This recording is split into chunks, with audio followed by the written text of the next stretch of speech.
less than a fuck. Love me or hate me, I'ma show enough, rip shit up. It's Mr. Nothing, nice on a mic stand. Mic in the left and the zest in my right hand. I took a puff, had enough now, hold up. If that was Indo, niggas getting rolled up. Yo. Alright folks, this is Acid Roots here, so I'm going to review a project by Eazy-E. Rest in peace, legend of gangster rap and stuff.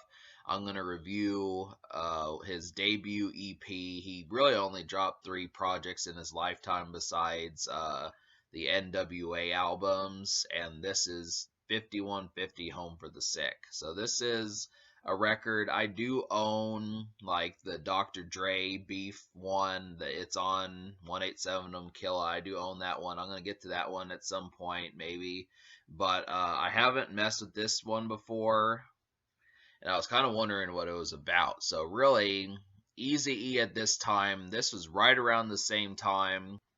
This is right around the same time that Dr. Dre dropped The Chronic, and the thing about 1992 and rap music is production was not that glossy. This was before G-Funk, so keep that in mind. This was before G-Funk. Really, the funny thing about December of 92 is the fact that all of the members of NWA dropped a project this month. Like, I don't know if Ice Cube did, but it was around this time. He dropped The Predator in late 92, Eazy-E dropped this project, and Dr. Dre dropped The Chronic. So they all dropped something around like the last 2 months of 1992, but it was really Dr. Dre that revolutionized rap music and just the soundscape of it, with G-Funk ushering in that subgenre style and really transforming gangsta rap. But to sum up for younger sorts and folks who may not be as familiar with how rap music was, basically a lot of the production in 1992 and backwards was kind of songs like yeah, so if you want to know, for example, as far as like what production in 1992 and backward, like I was saying, was like, it's basically like minus like Baby Got Back by Sir Mix-a-Lot. If you take Sir Mix-a-Lot's album, that's what a lot of production sounded like. Even Ice Cube's The Predator sounded like this. It really was Dr. Dre that transformed it. And even Eazy-E kind of had this kind of sound, which I'm not too big a fan of. So if you think that this release is going to get a high score, I give Eazy-E credit just because he had personality despite the very stark and skeletal production. But there's not a lot going for this project, and the problem with it is you know, a character like Eazy-E, even though he had a beef with Dr. Dre and Ice Cube, he was really affected, and the A word affected. He was really affected, and kind of he was later tainted by the way that Dr. Dre's affluence wound up being because of The Chronic. So that's just something to keep in mind, because really 187 Killa just had far better production. Songs like Real Motherfucking G's off that album, Still a Nigga, some of the other ones, Any Last Words, Give Me That Nut. All those beats were far better. Eazy-E figured it out pretty quickly, but I digress. So about this project, there's not a lot to it. There's 3 songs and then a kind of novelty song called Merry Motherfucking Xmas. And that's just basically a hodgepodge of Eazy-E's take on a bunch of Christmas carols, which is kind of messy, kind of sporadic. And of course, with that kind of 90s more boom bap and more stark production, it sounds pretty terrible, I would have to say. I respect what Eazy-E was trying to do with it, but if he had just done it 2 years later, it probably would have been that much better. But yeah, so the only single off this project was Only If You Want It, and this, I've seen the music video to this. I watched it like years ago, and it's a real pretty slick lowrider song. I think like Eazy, if I remember correctly, it was kind of at like a lowrider park that they kind of do that sort of stuff with, like in California and stuff, you know, that sort of stuff, like stuff that like Kid Frost and Cypress Hill would do, that type stuff. I mean, Eazy-E was kind of familiar with that type stuff. He was really the Cadillac and lowrider type vehicle type stuff. That's a pretty slick song. I feel like it's still a banger today, despite the fact that the production, I don't want to say it's bad, but it just is dated. And I kind of feel like there's not too many songs that sound like this song. It's original just in the sense that it seems like it has vehicles in mind, and Eazy-E's just having a good time. He's got his kind of vocal energy that he always has. So it's just an overall good song. It's probably one of the later hits by Eazy-E that I feel like may be kind of underappreciated, but then also in a sense is something that could probably use more talk, could probably use more congregation. I don't know why it took me so long to get that word, but yeah, so it could use more congregation.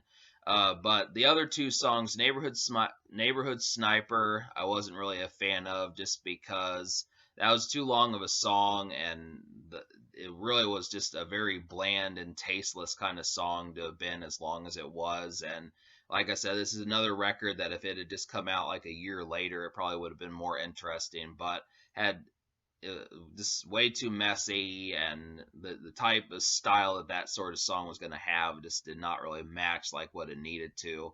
Felt really old school, and by that I mean it felt better than like the rap music from the 80s, but that's not saying much because I mean it really, I have to emphasize lots of times throughout this to say that the Chronic really did revolutionize rap music after December of 1992. So that's just kind of the thing there. Even the fact that this was being worked on, it doesn't hold a candle to what came just a year later. And Niggas My Height Don't Fight is a good song. So for me to recommend the two songs out of four, I'll go ahead and say them before I talk about it. So Only If You Want It and Niggas My Height Don't Fight are the ones I recommend to you. Basically, I would suppose that this EP is pretty cheap, probably only like $6, something like that. So you're basically paying $3 for couple songs that you might like, but it's worth it just to support Eazy-E and get a taste of like classic gangster rap and some lowrider music and just some overall pretty solid California bounce. But yeah, Niggas My Height Don't Fight kind of feels like just walking up the street, just kind of like a bop, circa 1992. Eazy-E kind of has the same charm that he normally does. I mean, I've seen some of the critic reviews. Most people say that Eazy-E doesn't really have a lot on his mind and is not really that much of like a scaping lyricist, but he's interesting. Though that's the thing I feel about him is he has the interest as far as even though he's not saying much, it's kind of the how and how he says it that makes it interesting. Just by the name of the song, just how many people do you think you're going to encounter rap wise? They're going to say "niggas my height don't fight."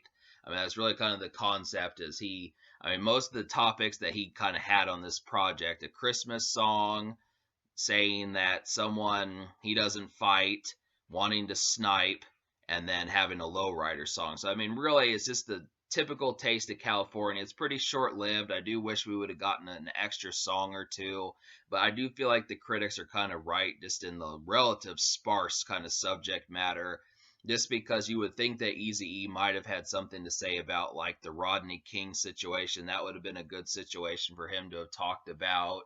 Not like he had to, but that would have been interesting. Maybe just like some extra stuff, like a 40-ounce song and just overall stuff like that. I mean, considering that he had been gone since 1988's Easy Does It before this project, it was just relatively sparse. And I guess he did. He wasn't gone that long because he did the NWA album from 1991. So he did do something else. But apart from that, the NWA album and this was about all he's really done in that time frame between Easy Does It and this one. So it's just kind of, I mean, it's sparse, and that's kind of Eazy-E's appeal. It's just the fact that he doesn't give you much. It's interesting when he does, but most of the time it's kind of like a craving for something more in the sense like, that's it, and that's kind of the context behind it. So it's unfortunate just in the sense because the songs that I did get, I only liked half of them. But the problem with it is the critique I have for this project is I could have used a couple more hits to kind of help bolster this project because 2 songs out of 5 is not really that worthwhile, and probably a more kind of sensible palette because I know it's not so much I doubt Easy having the skill to have stuff to talk about, it's just the fact that it doesn't happen, and that's the general complaint. That's just kind of the concept. I mean, he does it well. I mean, if I review 187 Killa, I would say that palette had more songs and a lot more to kind of be tangible. This had more hits on there, but yeah, so That's kind of the situation. So I'm gonna give this record basically a 4 out of 10 because I didn't. I mean the intro was decent, but I don't know. I mean, Easy has done that voice before. It's pretty. It's kind of a creepy, kind of ghoulish kind of appeal, but I don't know. It probably could have had a few more jokes in there. I mean, he had the attitude in there, but it needed kind of more sense of funny in that sense. I don't know. For 1992, I guess you could say it was good, but that's kind of the thing there. So 4 out of 10. Only if you want it. And niggas my height don't fire the songs I recommend. Real nice lowrider song, and then a nice kind of bop. Just that's about the best phrase I can think of it. It's just a nice kind of walking around kind of bop. And that one's not a car song, but this kind of low key kind of Tuesday kind of song, this regular day type stuff.